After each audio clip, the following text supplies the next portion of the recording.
Hello and welcome to the 250th Werewolf, the podcast, a serial killer drama episode. And we are going to do what we did last time and really succeeded, which was a live version.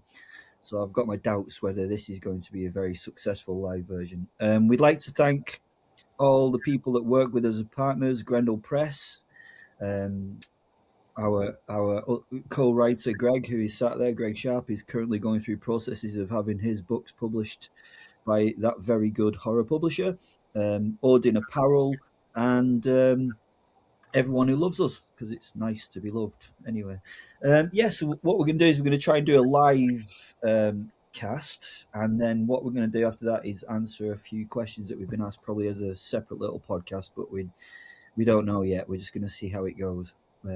Have you got anything to add, Greg? Well, I'm massively excited. It's lovely to be here.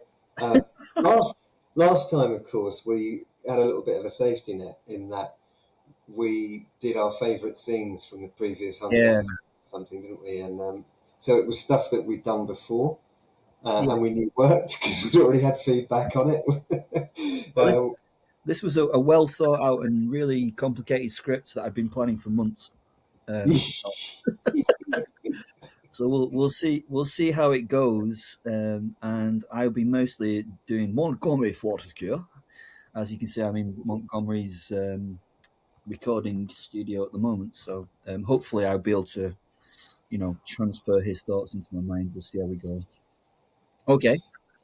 And I will, of course, have the other Fen. Yeah. Get me over my shoulder, keeping an eye on me, making sure that I don't stray. I'm glad one of the questions wasn't why did you name the werewolf soul after yourself, because I'd have been like, I don't know. Just did. Yeah. Just did all right.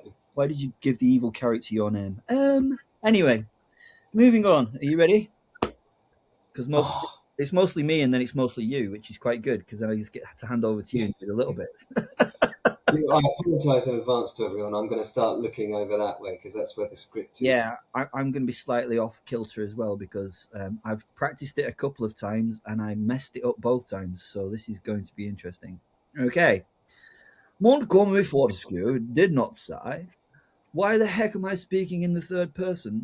Not a very British thing of a chap, what? Proper American thing, that, what? Oh, those American chaps did storm the bunkers with me in 43. Bloody good times.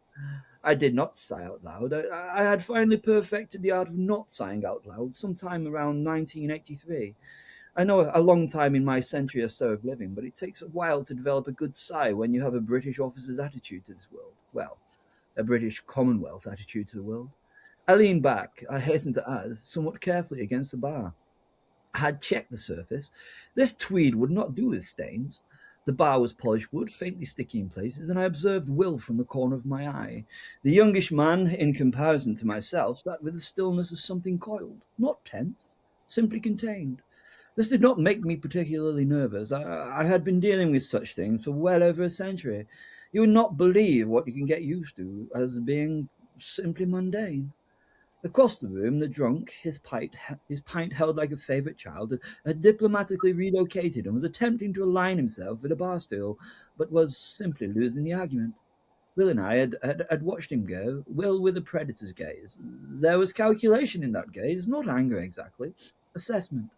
I had seen that look many times in many briefing rooms before many operations. It worried me as much as anything could these days. We stood in uncompanionable silence, utterly distinct and different, but utterly the same in this moment. I suppose it was what passed for companionable silence between distinct predators of different vintages. The shared silence went on a little too long between us, and my thoughts began to drift. Wetherspoons, Wetherspoons, Wetherspoons. I had heard of these unhallowed establishments from the comedy skits I had listened to with my wife, Binky, on the good old BBC Radio 4. Good Lord, the place had all the spiritual gravitas of a motorway service station after opposing hooligan fan clubs had met and left it lousy and done. It had once been a concert hall of some kind, yet it had the acoustic properties of a tin bath. Beautiful architecture had been betrayed by cheap joinery and materials and a mind of a vandal for interior design. Sad. Very sad. Yet I had conducted debriefings in worse establishments. At least here the beer was honest, if somewhat unimaginative. My eyes drifted over the clientele. Yes, indeed, very Phaeton adjacent. The hunched men radiated a low, persistent despair. The shrill laughter near the fruit machine had the territorial cadence of lesser Fae defending a midden heap. There was something almost comforting about its predictability. Monsters were easier when they believed themselves human.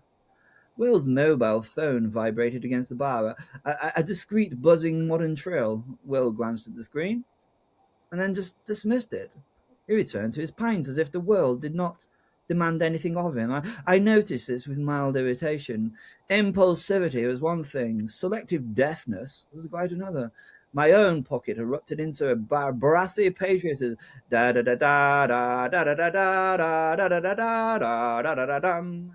The Dam Busters March filled the air with a triumphant absurdity entirely out of place among sticky tables and discounted curry nights. Several heads turned.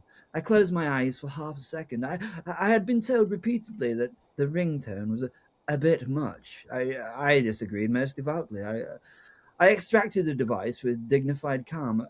A grey plastic brick, scuffed, reliable, indestructible, don't you know? A Nokia 3210.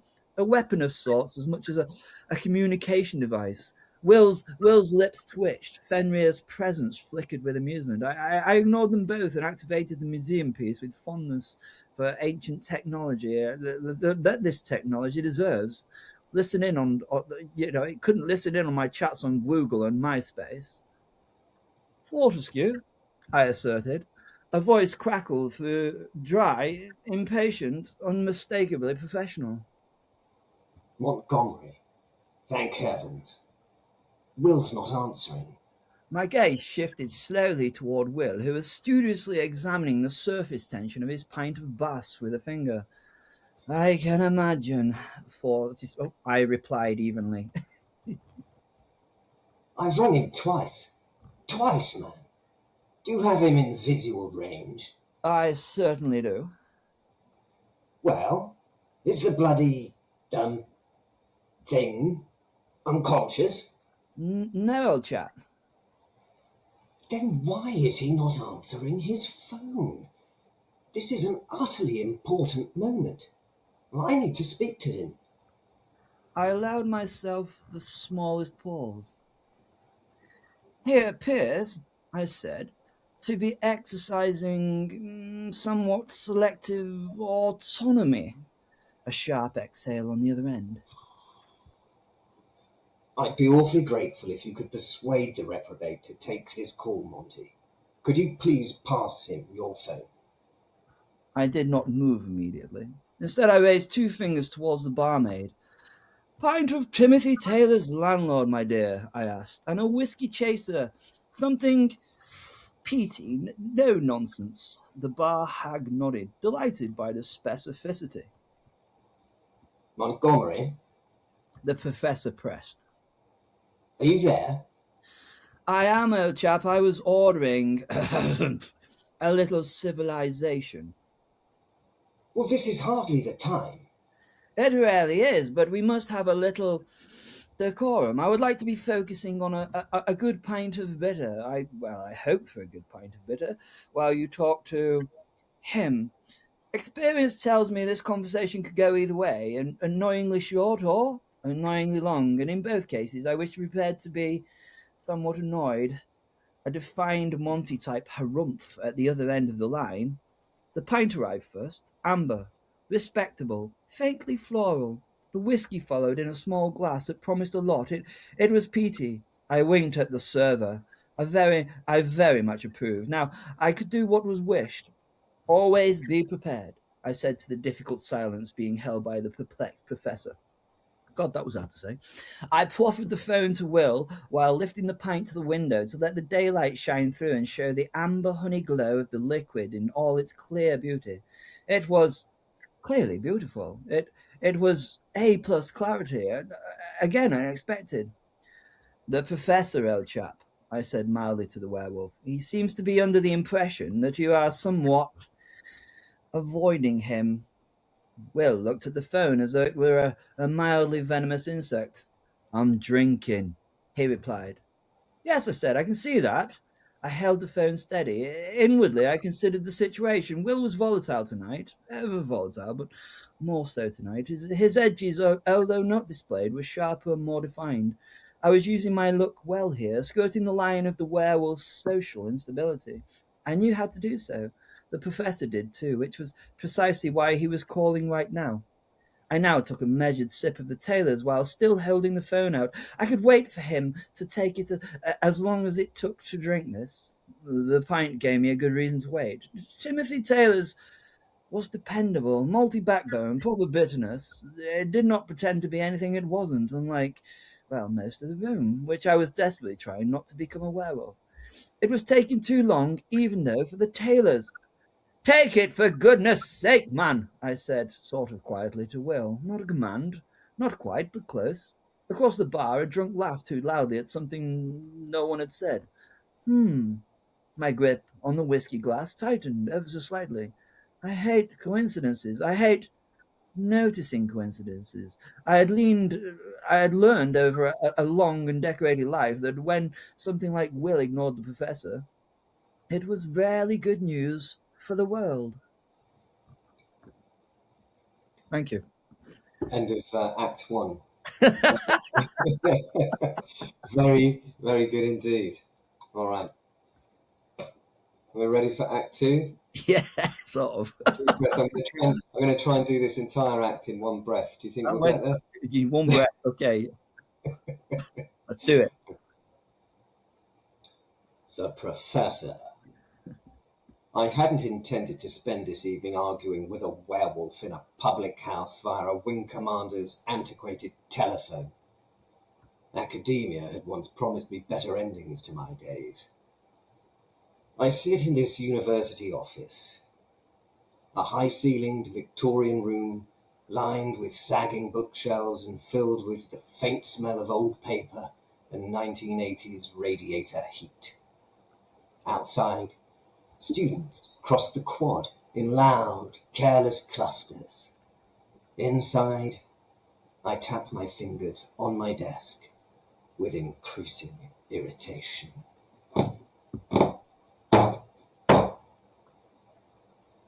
Will had declined my call. Twice. I stared at my mobile, as though it had personally betrayed me. The audacity of the man. One should not ignore a call from a professor of comparative demonology and everything else when one lives in and on the overlapping margins of hell. I dialed Monty instead. Thank heaven, the wing commander answered my call. Now I waited. And bloody waited.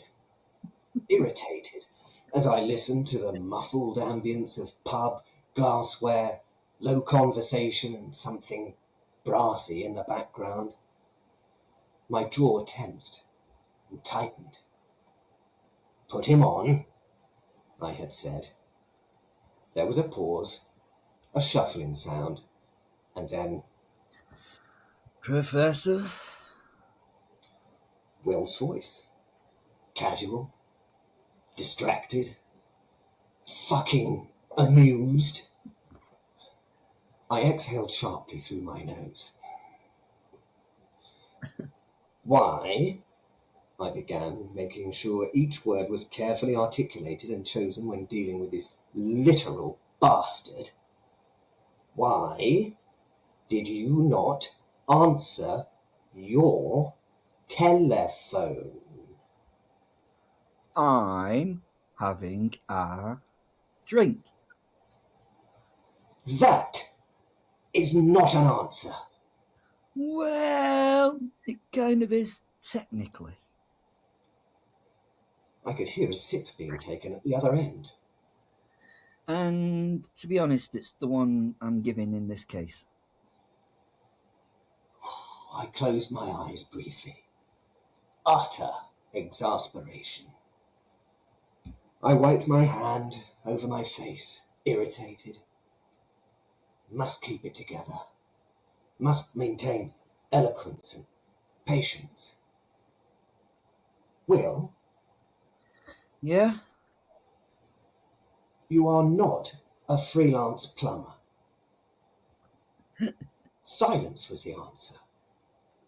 When I call, it is generally because something is attempting to tear open the metaphysical fabric of reality. A faint clink of glass. Clink. Well, that's not happening at the moment, is it? And how would you know? You didn't answer your phone, did you? Because at the moment, I'm drinking.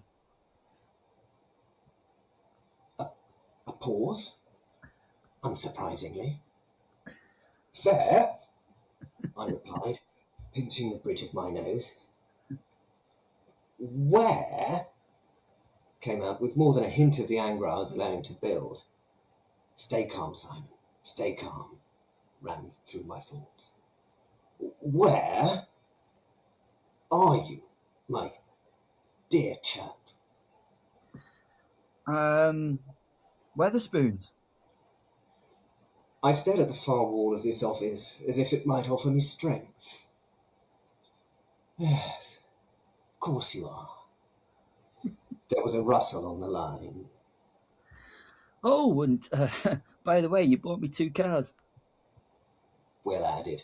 Well, technically I did not. It was the British taxpayer that bought you 2 cars with the country's hard-earned wages that you've wasted on wasteful things, while veterans sleep on the streets, children starve, and the bloody NHS can't afford to cure bloody things because wasteful bastards like yourself know they can get away with wasting that fucking money on the utter shit you don't need! It's something I didn't say out loud. What I actually said was, oh, okay, we'll talk about that another time, shall we? We would. I planned to. I will say, though, to create a thought in your head, the 2 seem a little excessive, perhaps, on this occasion. Perhaps we'll just leave it there, shall we? Silence. You know what? You're right. The werewolf said. I like excessive, though. 2 E-types, both 64s. Beautiful. I physically flinched at the expenditure. I need to see you, Will, quite urgently.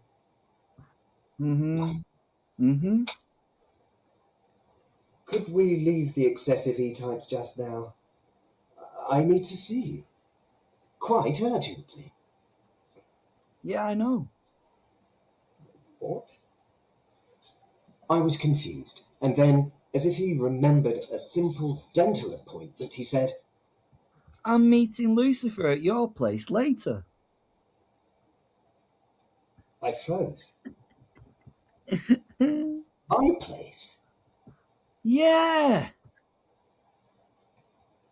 Okay, the seeing me bit is good, but meeting Lucifer needs further explanation. For what conceivable reason would Lucifer be attending my home this evening? I said, although she did seem to appear there quite regularly, if I'm honest. Oh, she's given me a thingy, you know, like some sort of secret mission type thing for her. Will replied lightly. Another sip sounded out. I was utterly bemused at this. Too long a pause followed. Too many sips. Well, please continue. With what? The secret mission, I tried. Oh, yeah. Something about going to hell and giving something, I don't know, a right good kicking. What was it called? I heard another sip. Well, fighting a laddie or lady, perhaps Asta Rothman, the mighty ass trash, or something like that. Didn't quite catch it, if I'm to be honest, but I love a good dust up, as you know, and Fenn's bang up for it. It sounds right fun. There was silence. The kind of silence in which entire theological frameworks wobble. You have to be a little more precise with your hellspawn, Will. It's rather important. I've never heard of a Lady Asta Rothman, I replied slowly. Aye, that was it. Or Lady Asta Toastman. It was something floral, I'm sure. Fuck's sake, I said out loud, unmeaning to as I palmed my forehead. No, that's not the fellow. It definitely started with an ass. By the way, have you seen the fucking phone Monty is using? Is this what you cheap bastards call a phone? He continued, off topic. Will? I mean, if you guys can afford to buy me 2 fucking cars, then Monty should at least get some sort of iPhone. Will? I mean, he's like a proper part of our intelligence service, and he can't even use WhatsApp, can he, with that thing? Will! Hmm? Do you, by any chance, think she may have said the name Astaroth? A pause followed, and then... Who's he? The one you are... I had to use his dictum, which hurt my feelings rather. The one whose arse you have to kick. Oh, aye, that was it. Astaroth. I'm going to hell to find this Astaroth, was it, and see if it's possible to kill him or her or it, whatever the situation kind of, turns out to be. My composure fractured somewhat. Astaroth, I said, faintly. The adrenaline shot across me and made me rise from my chair and begin pacing around the room. Will, do you have the faintest understanding of what Astaroth is? I think so. He's probably a demon, isn't he? Yeah, he's a demon, I think. I let out a short, incredulous laugh. A demon, I repeated. Yes, a demon. He didn't understand that there were demons and then there were demons. Yes, I mean, you're utterly right. A demon. But a demon in the same sense that a nuclear detonation is a little bit warm. Nothing. I began speaking faster now, the scholar in me overtaking sanity. Astaroth is not some back-alley imp you can throttle behind a sulfur vent. No response. So I continued. In the Ars Goetia, which I might add I've read in the original Latin, Astaroth is a great duke of hell. Some traditions elevate him to the rank of prince. He commands 40 legions of demons. Will made a non-committal sound. Oh? I pressed on, my voice sharpening just a little. He is, or she is, depending on the theological lens, associated with forbidden knowledge, with secrets of creation, with the seduction of kings, and the corruption of the highest theologians and saints. Medieval grimoires describe Astaroth as whispering truths so profound they drive men to despair.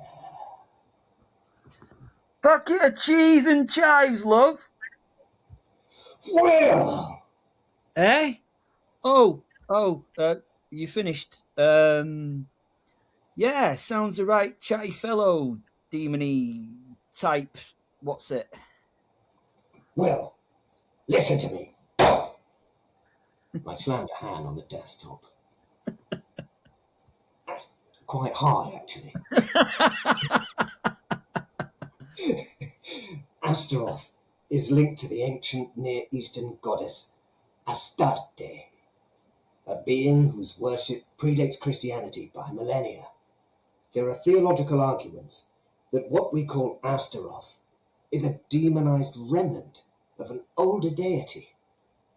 Do you understand what that implies? Yeah, of course I do. Will snapped back at me. Do you really? Pause. Well, no. It took every ounce of my will not to completely lose my temper. It implies, I snapped, that you are proposing to assault something that has survived theological collapse, empire, exorcism, and the Enlightenment. Hold on a minute. Hold on a minute. There was a rustling, a pop, and a crunch or two. Yeah. Sorry? Came back with what sounded like a mouthful of crisps. Right. They're pretty tough then, yeah? Crunch, crunch. I sighed. Astaroth is described as riding a dragon, I continued relentlessly, breathing poisonous vapours. It is said that if you approach without proper protection, the stench alone can destroy your soul. Scholars debate whether that's metaphorical. I am not inclined to test it. I think we'll be all right. Fenn's got a good nose. This is not about Fenn's fucking nose! I yelled. I actually fucking yelled. I stopped pacing and lowered my voice, but the intensity remained. Will, Astaroth is not really powerful. Astaroth is strategic, subtle, ancient. This is an entity that traffics in influence, in corruption, in the dismantling of will. Silence, filled by crisp eating. One cannot simply have a dust-up with something like that. Oh, one can't. Why can't one old chap one?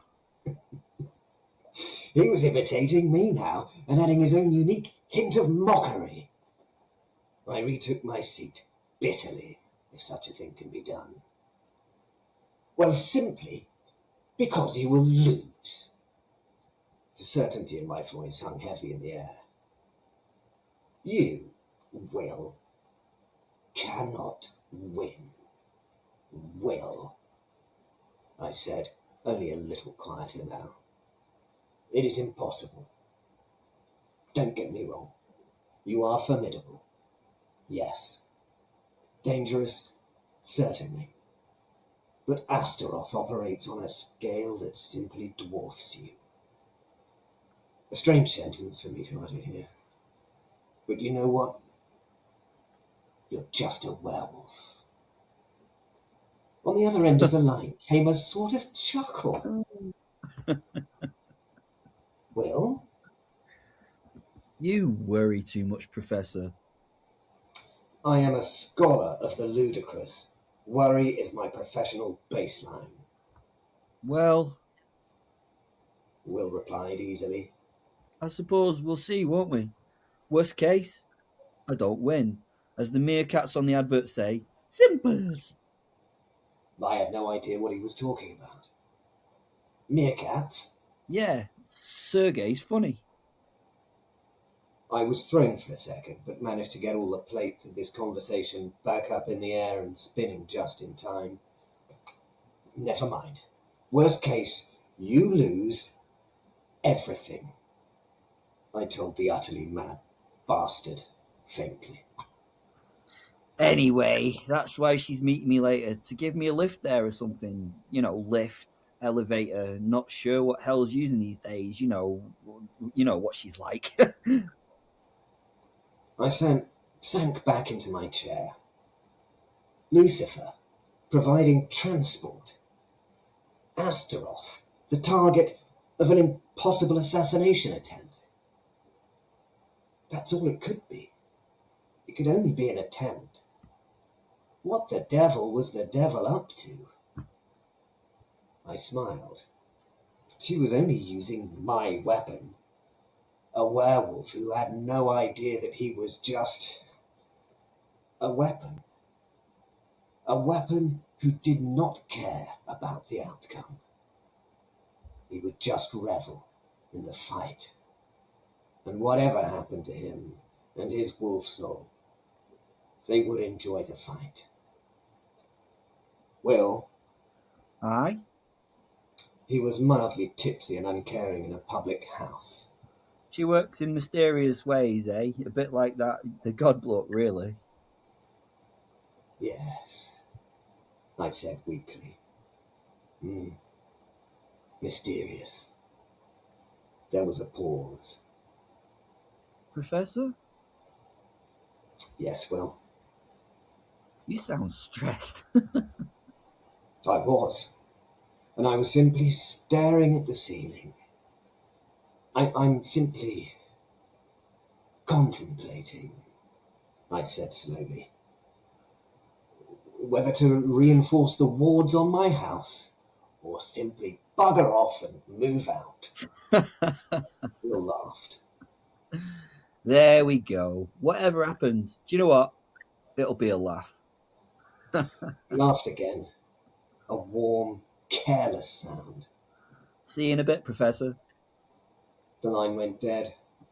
I remained seated for several long seconds, phone still in my hand.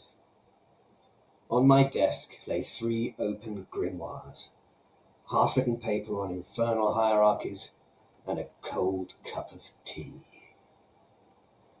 Astaroth, I muttered to the empty office. I'd spent decades studying hell, and now one of its apex powers was about to be challenged by a werewolf who couldn't give a fuck about Astaroth winning or losing, or even the demon's name. I closed my eyes as my thoughts went to the ring of binding. I then did something very rare for a man like myself. God help, I said quietly.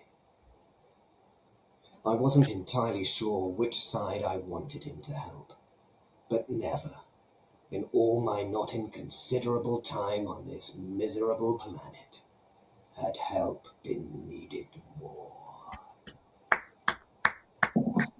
Brilliant. We did it. We did it. I only made 2 mistakes. Yeah, I only left a couple of lines. But the viewers and listeners will be pleased to hear there was a little bit of improvisation on both sides there. Yeah, but I think that goes with the script anyway, doesn't it? Because we both know our characters so well and how they would interpret and add to stuff. So, one of the things that I love writing for Dee, Yvonne, yourself as actors is I know what I write will then be interpreted in the correct way because you know your characters so well. It's just wonderful when that happens. And yeah, that was brilliant. I really enjoyed that. It's really nice to bounce it off you and get it back. Because then you've got that reflection, haven't you? Yeah. Yeah. It's different. It's so different from kind of doing it in a vacuum, right? Yeah, I mean, yeah. There's a certain intensity to sort of locking yourself away in a broom cupboard and you and a script and a microphone, right? There's a certain intensity to that. Yeah. But there's no dynamic to it like there is with doing it.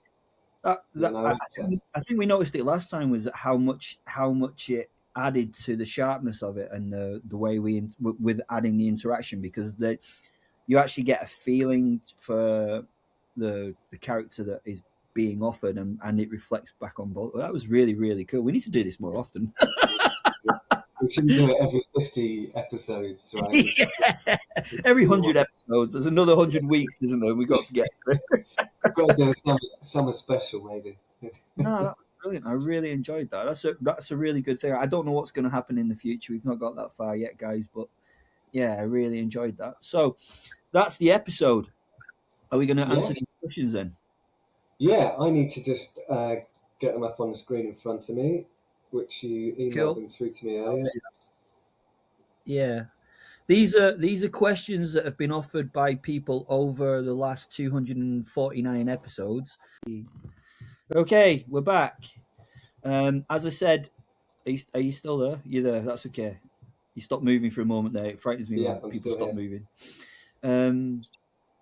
Good. We got some questions, and I've made interpretations of them as well. So yeah. Do you want to go one for one, or do you want to like? I mean, I suppose the first one's really aimed at me, isn't it? Did you always know Will would stay unapologetically evil? Was there ever a version of the story where he redeems himself, or was the point always to resist the sad, misunderstood monster trope? He kind of did have a moment where he became a little bit sort of misunderstood monster, didn't he? When he thought the death of his children happened. When was that? That was like 150. 149. Yeah, that was one of my favorite. A werewolf feels grief. Yeah. Yeah, that was one of my favorite. Gee, that's 100 episodes ago, Fen. Eh? That's 100 episodes That's ago. 100 weeks ago. That's the terrifying bit. That's 2 years ago.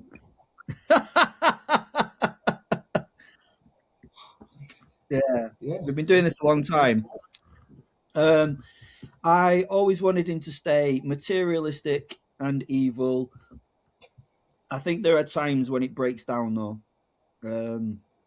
But yeah, we needed the evil character to stay evil, and I think he's become more of a tool these days to be used by people more than evil.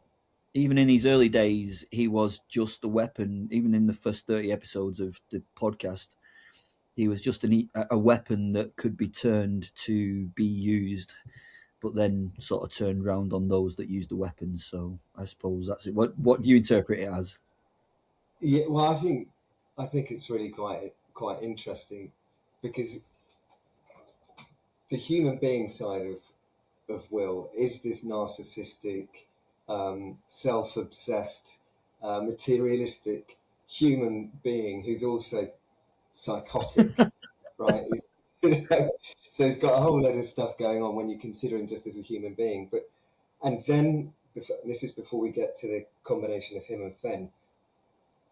Then this individual is picked up and used by people like Lucy. Lucy used him as a weapon of revenge, right, against Samarat.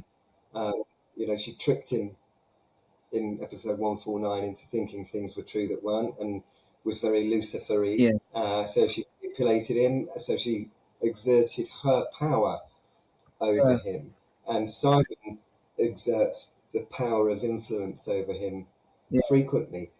But there's always, even with Lucy, there's always this fine line, because the power of Fen plus Will combined is almost limitless, and it's very unpredictable. And I know he's been destroyed, and they've been torn apart a couple of times, or almost torn apart a second time, and Will actually got killed at one time by the army. Yeah. But nonetheless, there's almost no limits to the power and the unpredictability of him. And there was even a moment when Lucy had a flicker of doubt behind her eyes once. Yeah. Well, she was like, "Ooh, I didn't expect him to do that," and then she sort of disappeared, and he couldn't get to her. So there's always something about him, even though we have occasionally lifted a little bit of the lid on his humanity, just a little. There's always this crazy otherworldly power about the character that ultimately doesn't have the same moral code equipment as the rest of us. I think it's just not equipped to view things in the same terms that we do.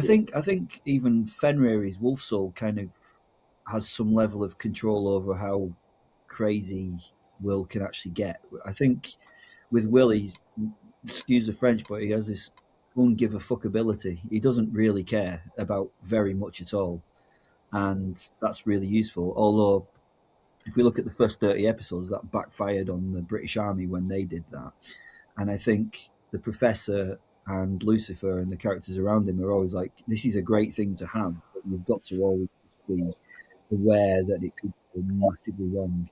Yeah. I don't think he's evil. I just don't think he really cares about very much at all. So yeah, it's a good question though. Thank you.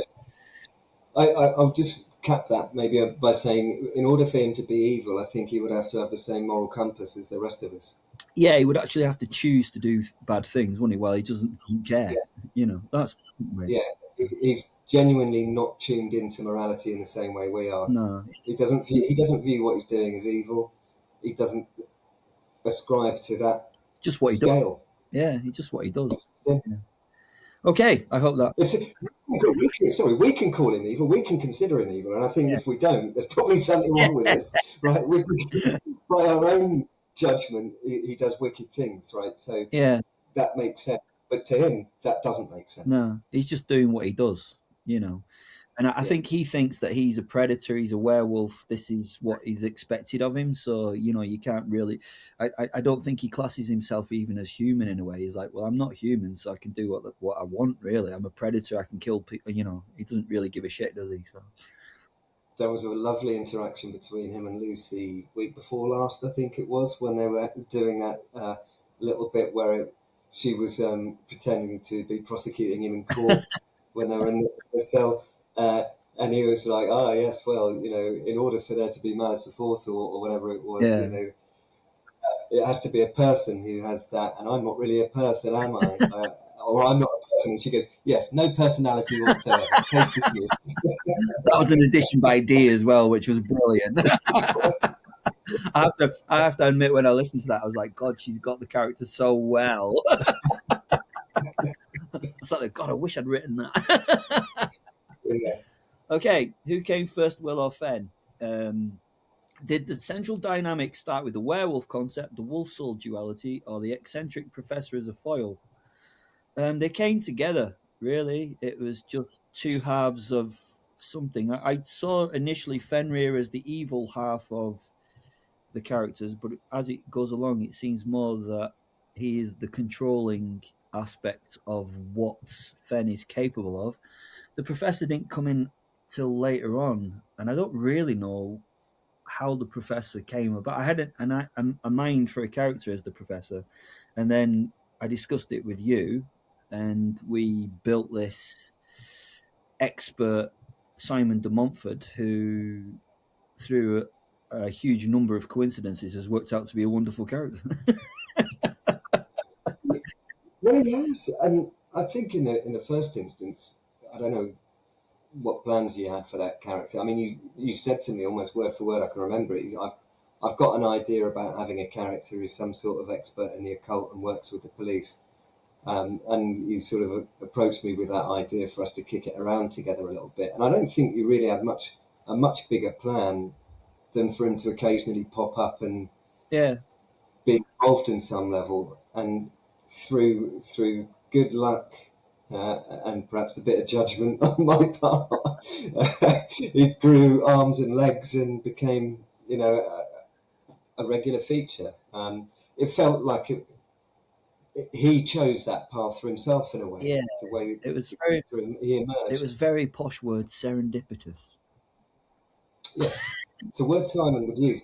Serendipitous. Yes, what I love about Simon is he still surprises me to this day in the fact that I didn't realise that Leicester University was called Simon de Montfort University, and we've got his character running behind the scenes this set of sort of occult and supernatural kind of masters and degrees and PhDs going on at Leicester University, which is named after the man himself who was from Leicester.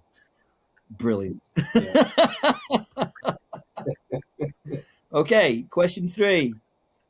This is how planned is the long arc? Do you outline major mythological beats, angels, fae, cosmic politics years in advance, or does the chaos evolve episode by episode? What do you think, Greg? And that, in a nutshell, is how we do it. Yes, that's basically what we do. I don't know. What do you think? It gets to a Wednesday morning, and normally what I do is I sit in front of the computer, and then I look at the screen for a while, and then I message you going, what should we do this week? And then you come across with a few ideas, and we sit there and we like put it back and forth, and then we write that week's episode, we make it, and then we repeat and rinse every week. So there is no long arc at all. We just do what we feel like as it sort of evolves. From my point of view, Greg might have a different sort of view on it. Yeah, I think that's almost all of it. For me, there's a couple of little bits. Sometimes we come up with more ideas in a conversation than we've got room for in an episode. Yeah. Right. And that might be stuff that we want to see play out over the next 2 or 3 episodes. But it's ultimately bullet points. It's not really anything much more than that at that stage. Wouldn't it be great if so-and-so did this, and then so-and-so turned around and said, oh, you bastard, and then I want to find a way to get this line in there because this would be hilarious, or this would be impactful, or it would describe something. And sometimes there just isn't space to squeeze everything into one episode, so we'll cascade it across a few weeks. Apart from that, I mean, the longest term thinking I've ever done on it was as we approached the end of the series, the very long series with Samarat. I remember sitting down and I knocked out a 2-slide PowerPoint with a load of ideas in it of how I thought we could bring. There were about 8 separate threads in flight at that point in time, and I sat down and figured out how to bring them all together, much in the same way I do when I'm writing a novel. Yeah. Actually, I don't necessarily always do it with PowerPoint. I just did that so I could share something with Fen. But I got all the ideas out of my head and in front of me, and figured out how to pull them all back together. And then I think we tied everything up in the last episode and a half. We did it all. Yeah, I mean, what I always feel like is we have these. It grows and builds itself. It becomes quite complicated and convoluted, and then we use the characters to bring that together. So we know how Simon would react in this situation. We know how Lucifer would react in this situation. We know how Will would react. We know how all these characters would sort this out. And I've learned that from the characters that you guys have developed. And then it sort of brings everything to a head at the end of a series. I mean, this series, I think, has been nearly a year long, series 12. Yeah, that we're on at the moment. We finished our medieval one last sort of March time, I think. Was it really that long ago? I think so, because I think we're 50 episodes in. But yeah, it's character driven, because the characters really define what's going on. We just give them ideas and really just run with how they would react to it. And and as I say, normally my first thing to do is message Greg and say what we're going to do this week, and then you come up with several ideas and we build it from there. Yeah, and you know, I've said this in interviews before, and I'll say it again. Fen, you're an absolute machine when it comes to writing this stuff. You know, we bounce ideas off each other and we talk stuff through. You know, we're exchanging WhatsApp messages all the time, kicking stuff around, and I occasionally do a little bit of writing, but Fen does so much of the heavy lifting every single week. It's just relentless. I don't think that myself, but thank you very much. But I think the thing for me is I realise that you have a life while I don't. I would never phrase it in those terms. Yes, thank you very much. Oh, by the way, I should say to you, you realise it was St. David's Day yesterday. Oh, right, excellent. Yeah, indeed. Yeah, of course, it come rag. Okay, so, question 4. Is there a hidden cosmology rulebook? You've built a wild supernatural system. Is there a master document explaining how angels, demons, fae, and magic actually function? Or are you improvising with vibes and consistency checks? Consistency checks. We should do that. That's a good idea. I think what we do is basically we have our magic system is based on how much people believe in something. So if you genuinely I like the way that I do it is faith based, and it's, I suppose, that if you genuinely believe in something, that has power, and we go with that. And yeah, we tend to run things back and forth between each other about what we should do with angels, demons, and the fae, and then from there. And I also like to do things like with fairy, foxglove, have them being sort of counter to what everyone thinks they are. So like, I like having angels that are arseholes and narcissists, and I like also having demons that are really nice people and you really like them, but they're evil bastards. So I think it's just playing around with faith. Yeah. Yeah. I have to say, one of my favourite characters, an occasional recurring character, is Gabriel, Archangel Gabriel. I just love him so much. He cracks me up. And anyone who's ever seen the Harry Potter films, the character of Gilderoy Lockhart always comes to That's mind. him, isn't it? It sort of is, isn't it? Shit, stolen it. Do you think I Gabriel, he just loves it, doesn't Yeah. But what I love is he just seems to get away with it all the time as well, doesn't he? He's completely hopeless, and um, uh, but there's a strange love interest between him and Lucifer that we've not explored yet. Which, Yeah. if we did have a long story arc, we must understand why that's there at some point. Yes, it was referred to in the Fate in Arms once upon a time, wasn't it? Yeah. There's been the occasional sort of exchanged glance here and there, and Yeah. the mention of stuff having gone Question on. 5. What's the emotional core beneath the carnage? Under the gore and absurdity, is there a central theme you're consciously exploring? Power, identity, free will, or is it more instinctive than thematic? I don't know. Eyebrow question, isn't it? I have no idea. Is there an emotional core?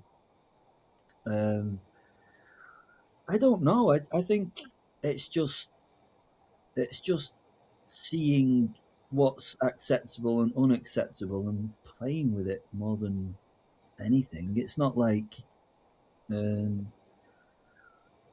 I just try and stay away from tropes. I mean, I've been accused of being an edgelord, which I didn't know what one was, which is apparently someone that's always writing along the themes of how horrible the world is and how I can explain to you how horrible the world is.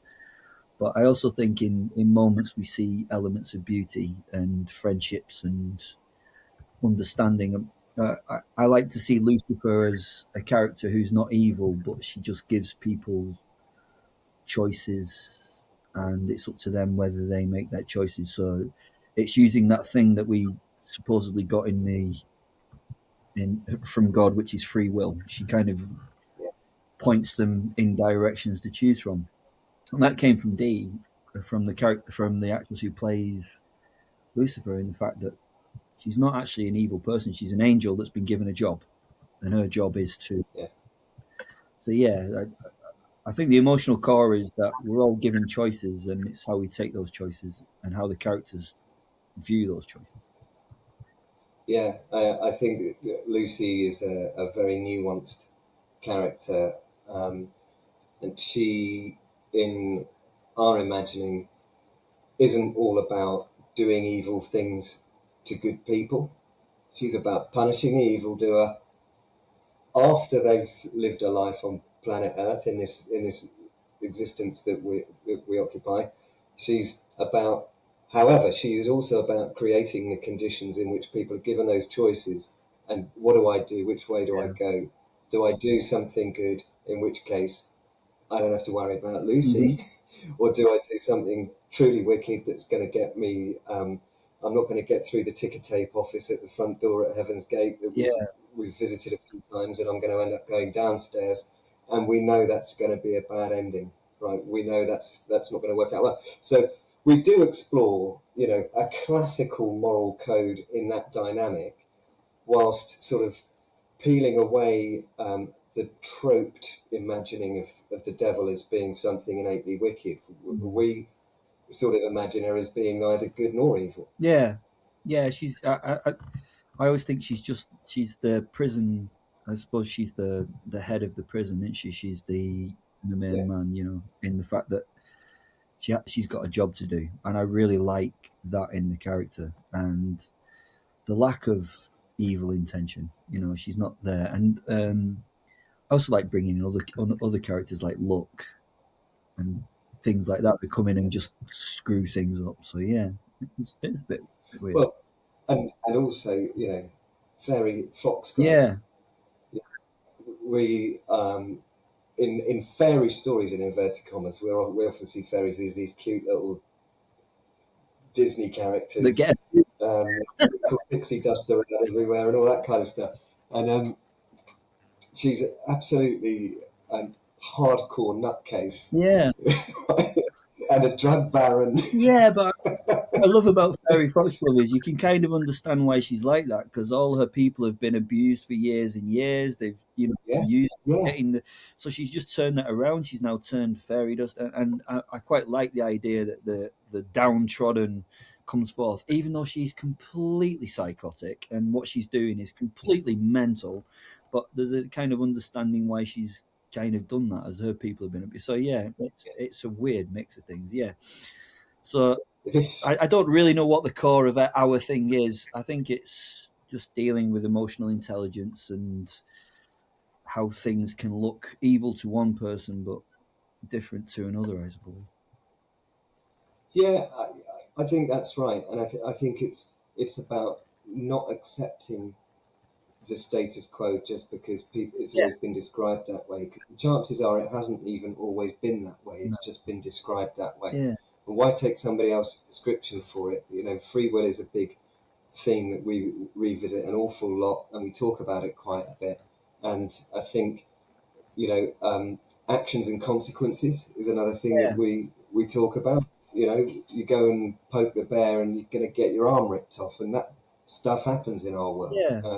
I mean, it's a werewolf. But it is about people putting themselves in harm's way, and then, well, don't be surprised if you get harmed. Yeah. Right? I do like that. Okay, question 6. Have any characters surprised you? I'll let you go with that one first. Has a side character ever taken over more than expected, or has a storyline grown way bigger than you originally intended? Well, there's two that immediately spring to mind, and that's Lucy and Foxglove. Yeah. Because neither of them were really intended to be central characters when they first came along. And yet, you know, we wrote a story arc around Foxglove, and Lucy's sort of woven in two different periods of history for us. Now. Yeah. Well, I think that's the underlying theme for Lucifer is that she's always there, isn't she? And she's always kind of got an eye. Like even in some of what I've done with editing, I've put her music in the background because she has a theme. Lucy's theme, it's called, that we made. We decided on Lucy's theme, and then whenever there's a little note that she might be playing something in the background, we have Lucy's theme. So I hope that's something that people notice. Yeah, she's always there. Oh, another character that surprised me is Trudeau the cat, the demon cat. Such Who's a lot of fun. Yeah, it's such a brilliant little character. I first saw it as an evil little demon, but the little malicious cat, and what I love is it plays so well off Lucifer's character. You know what I mean? And Dee has such a great accent and such a great way of portraying that character that it's so difficult to stop writing it. I can tell you, she has so much fun. You know, sometimes the script will come through and I'll come out here to my office and I'll print it off and I'll come back in and I'll say, quite a bit for you this week. And I'll be like, yeah, there's quite a bit with Lucy and there's quite a bit with Trudeau in there as well. And she'd be like, oh, Trudeau's quite hard. I'm like, you invented it. I'm always so thankful for the work that you guys do. I'm always like, I don't know how much I can push making this about this character. Like with the professor, I love the professor's perspective on things because he's got a reasonable mind. Well, when you write through the point of view of Will, he's a complete lunatic. So like it's quite difficult to draw, like with what we just did in the acting that we just did. He kind of, the professor has an actual human sort of overview of it, while Will's overview of it is kind of like it's just something completely alien to me. So I love writing the other characters and them seeing what's going on. Yeah. Anyway, yes. Okay, question 7. Where do you draw the line on violence? The show gleefully pushes boundaries. Is there a content threshold you've decided not to cross, or is anything fair game if it serves tone and story? We will not ever do sexual abuse. That's just one thing that I've consistently set on from a very early point of view. Everything that is done that way is consensual. But apart from that, the violence is, and the horror, especially leading up to the more humanizing of the werewolf, was very extreme. But yeah, I didn't really draw any lines at first. I draw lines with certain characters. Like Lucifer is not about violence and horror. The Professor is not particularly. He will do it, but that's why the werewolf is in there, because he's willing to do that and actually quite enjoys it. So when it comes to the werewolf, there are no limits because he's just capable of anything. While with the other characters, I think they all have their own distinct boundary of where I can go to with the gore. Yeah, I mean the Professor's an interesting one, isn't he? Because he definitely has a dark side. Let's be honest. Yeah. I think he didn't he once impale a bloodlord on a spike like a lance. Yeah. I seem to recall, but he's trying to be a better person, though. he's only doing it to. Well, actually, this is the thing about Simon, right? His entire motivation is he wants to get into heaven and hang out with Lord Percy. Yeah. Right? All his mates got into heaven and he got turned away at the door. He and he's back like Juvet and Percy, really, doesn't he? He wants to go and hang out with the lads again, but he needs access to the garden in order to be able to do it. So everything he does, he's kind of got one eye on.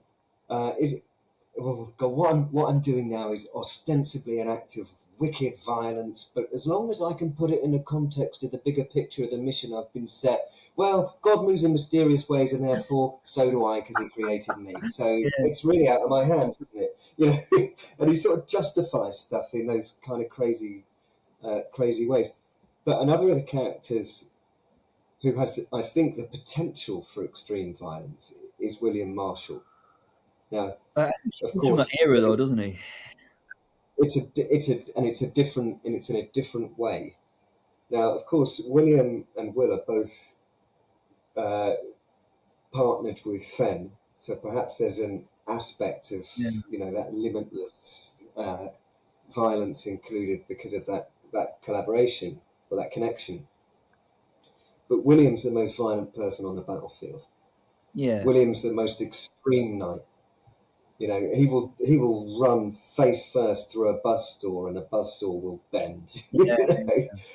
He will do whatever it takes to win in the name of God. Even actually giving himself over to be killed. He's like, well, if you've decided that I've done this thing that's really wrong, then I give you permission to do it. I mean, he's like, there's no backing down with William, is there? He is the I will do whatever it takes.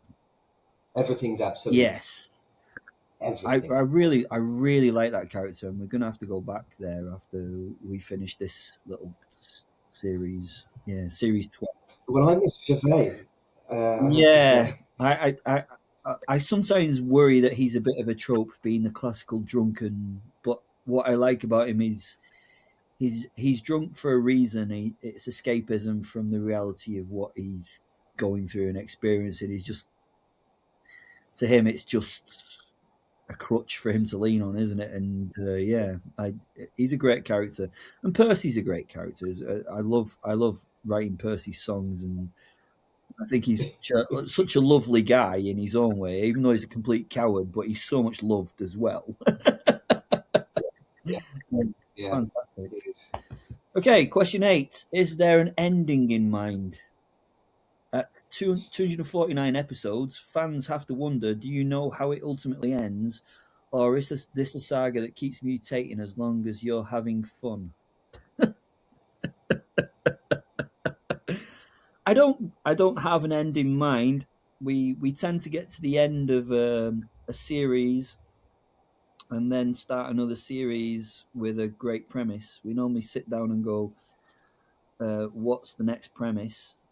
And then it kind of builds itself after that. I don't see an ending. I mean, it's been 5 years now, so I don't know. Is it something we should consider? I have no idea. It doesn't feel like there should be an ending, really.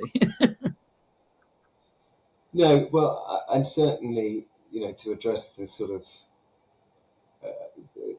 how about as long as it keeps mutating and you keep having fun? Well, I think the truth is it does keep mutating to this point. It does still feel quite original. A lot of the ideas, it still feels pretty fresh, and it is still a lot of fun. And we are still exploring new and different ways to bring it to the audience. Yeah. And additionally, we do still have another period of history up our sleeves that we haven't gone to Oh, yet. we have, yeah. I mean, we've been to the First World War. We've been been all over, haven't we? But yeah, we have another period in time to go to because we've got another person who lived with the werewolf with the wolf soul at one point, and they lived with Yeah.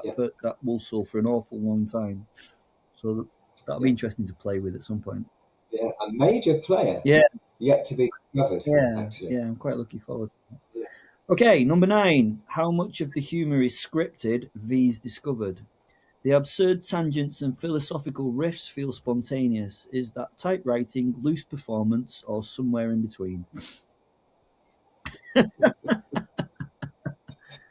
I don't really know.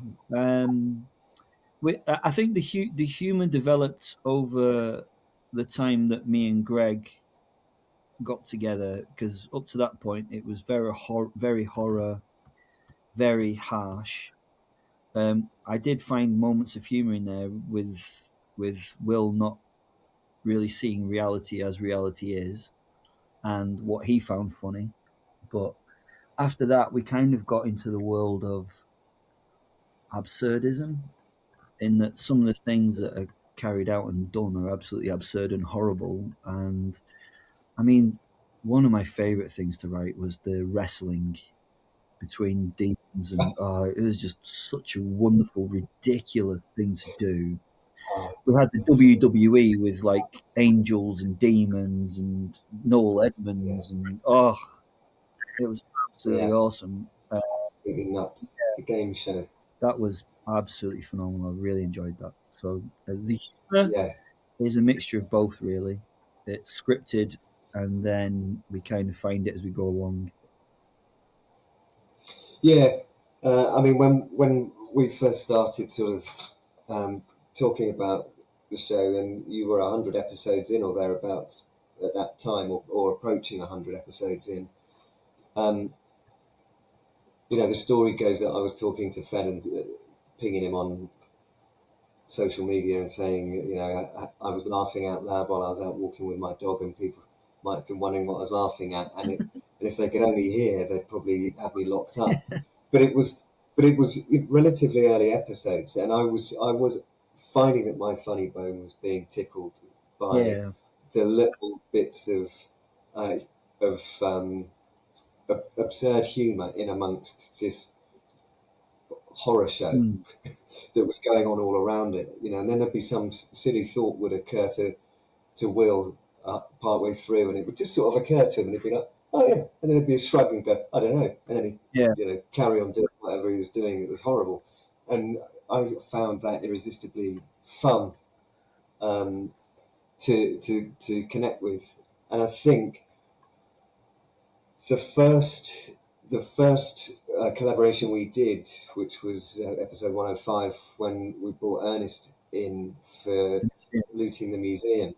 Yeah. That was quite a fun episode to do, and I think we both got a bit of a kick out of,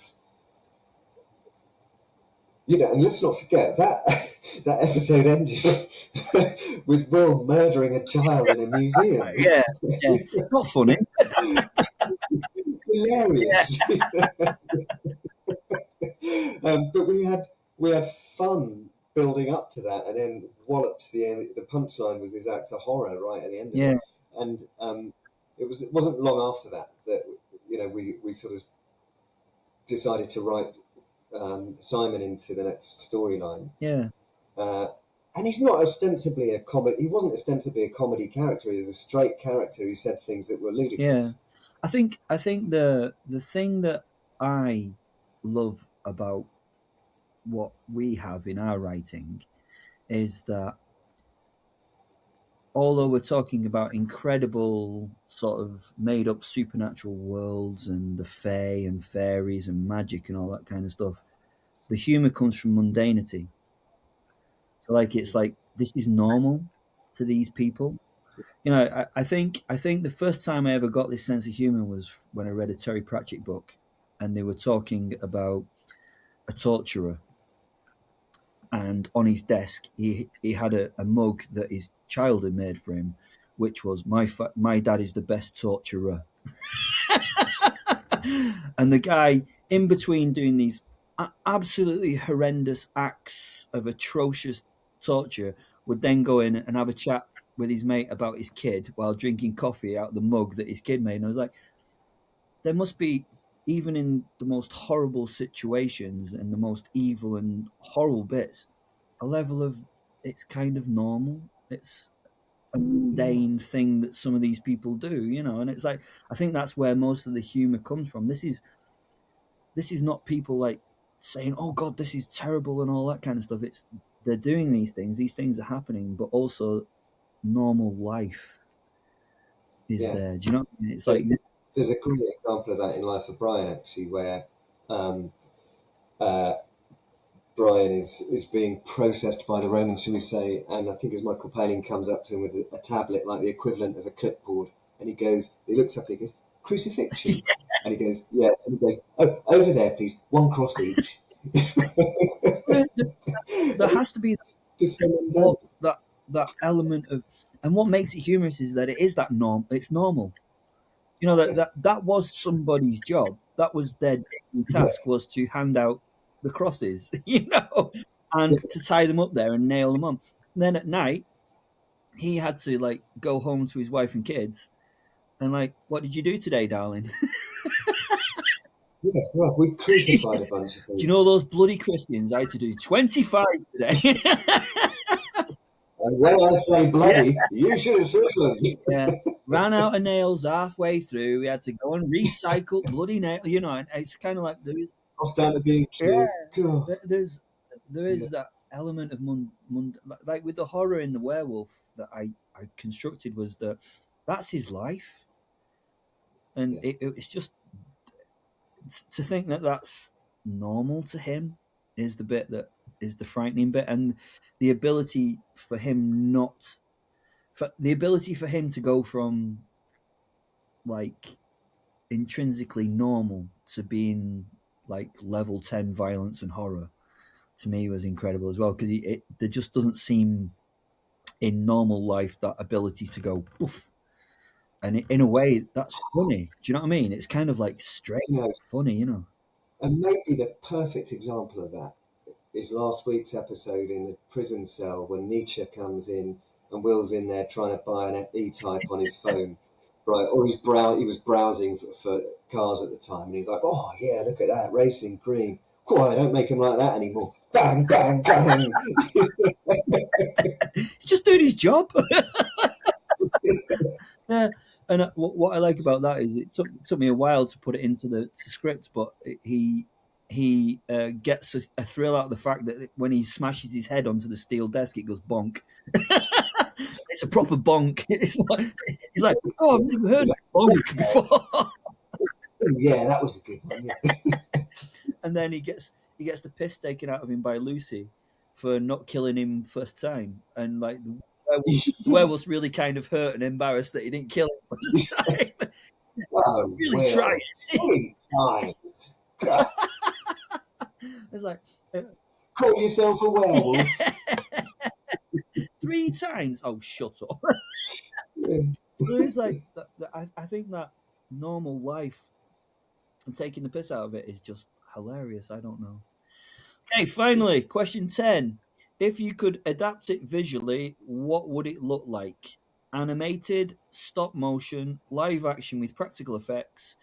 What's the dream format if the podcast ever escaped audio? I only added that because I don't really know. People have asked about doing what's grown up comics called. I can't remember what grown up comics are called. Graphic novels. Graphic novel. Yeah, someone's asked about doing graphic novels, and people have sent me pictures of graphic novels. Never really took it up on it. I don't know. I genuinely don't know. I don't know, to be honest, if it could be, because it's like a radio drama. Could it actually be made into like a live action thing or an animated thing or a stop motion thing? Because to me, in my head, it's kind of, you're doing it out of a character's head. It's not something that's viewed by a camera on the people or the animals or whatever.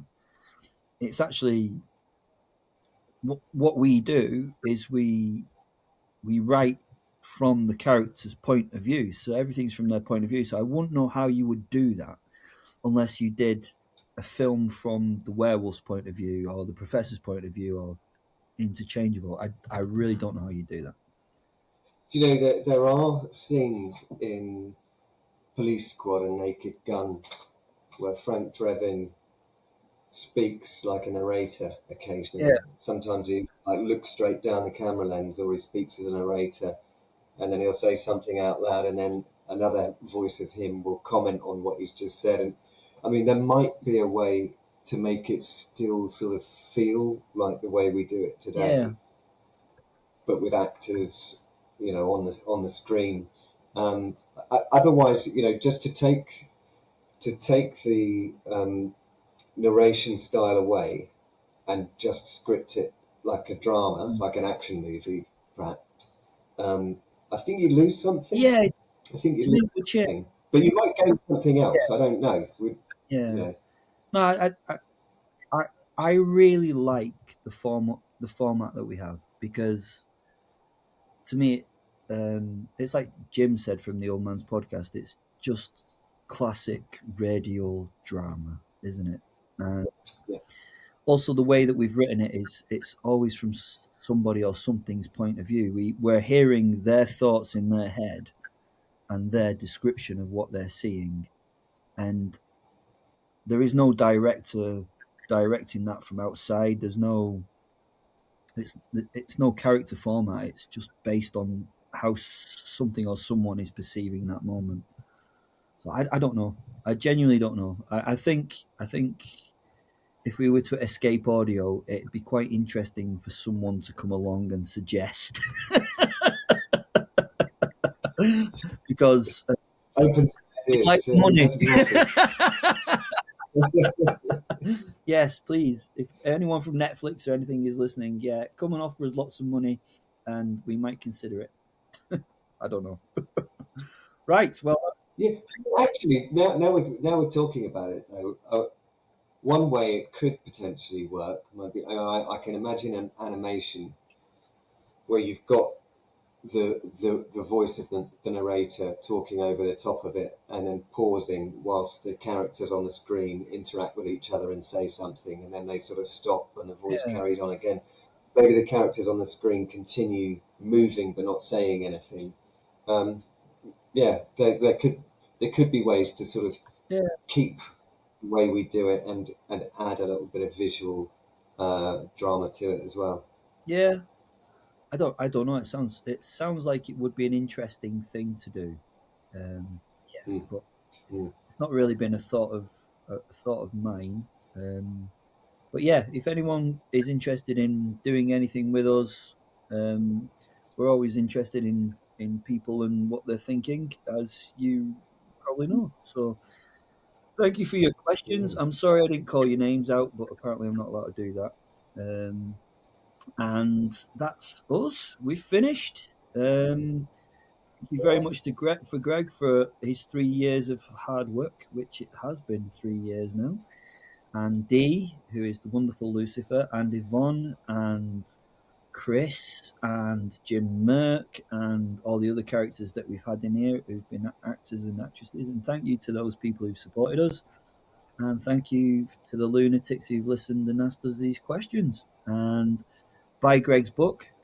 And my books are getting done as well at some point.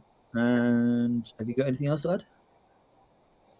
I'm going to do a shameless self-promo plug here. So the third book in the Lupo series, which is bloody great, by the way. I've read it. It's brilliant. Sorry. He's one of only 2 human beings other than myself that have read it at this point in time. It will be published by Grendel Press. It will be book 3 in the Lupo series. And I will announce that Simon de Montfort plays a significant part in that book.